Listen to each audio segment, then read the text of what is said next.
Good morning. I am on very early this morning, though I might get to post this till later. But I'm out for my morning walk. Can I get these sunglasses off? I can. I'm out for my morning walk, and I have a busy day. I have clients, acupuncture clients in the morning, and then I have the kids, and then I have more acupuncture clients in the evening. So I thought I'd just come on and do this while I was out. Oh no, it's on this back. And I wanted to dispel this myth. And maybe I've perpetuated a bit too, that you have to be this super confident warrior princess, birth warrior, in order to get what you want in birth. I know a lot of you are interested in this. I posted a poll there in my stories last week, I think it was, and a lot of you voted for birth rights, birth plans, that kind of stuff. So you're obviously very interested in it, and it's actually an area I'm very passionate about too. But if you are a super confident person and very assertive, brilliant. You'll be able to go in and fight your corner in the birth room if that's what needs to happen. Doesn't always need to happen either. But what if you're not? What if? Oh, sorry. What if you're like me? Because I am actually quite a quiet, shy person. Despite what you might think by seeing me all over social media, I actually am. And I really struggle to be assertive. And I especially struggle to be assertive with doctors. Partly due to the fact that I've had endometriosis for so long. And I've had some very bad experiences of doctors and their inverted commas care. So yeah, I really struggle with that. And it was a big hurdle for me in my birth. So yeah, I am not, as I say, the super confident superwoman. And I didn't go into my birth all guns blazing. And you don't need to, is the point that I'm trying to make. Quietly confident, a quiet no is enough for you to get what you want in labour. If someone, your doctor, midwife, wants you to do an intervention that you don't want, and you go through the benefits and the risks, do your brain analysis, look at the benefits and risks, and you decide no, the no is all you have to say. You don't have to come back with your big pile of evidence. You don't have to go into lengthy explanations.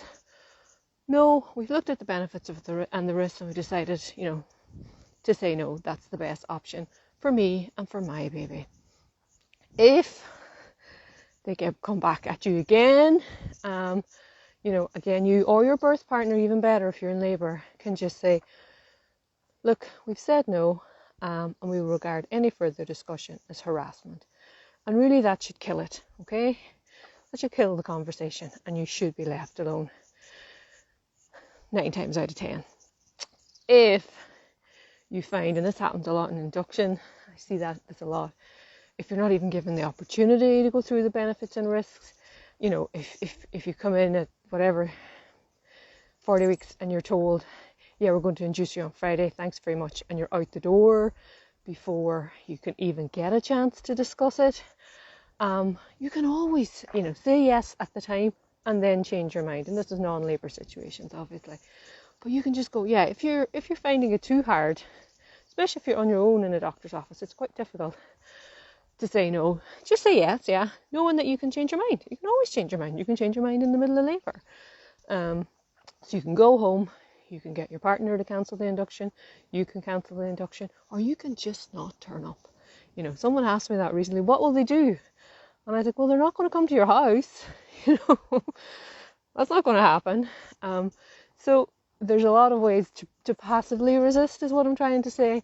You don't have to be this super confident, aggressive, birth warrior going in, as I say, all guns blazing.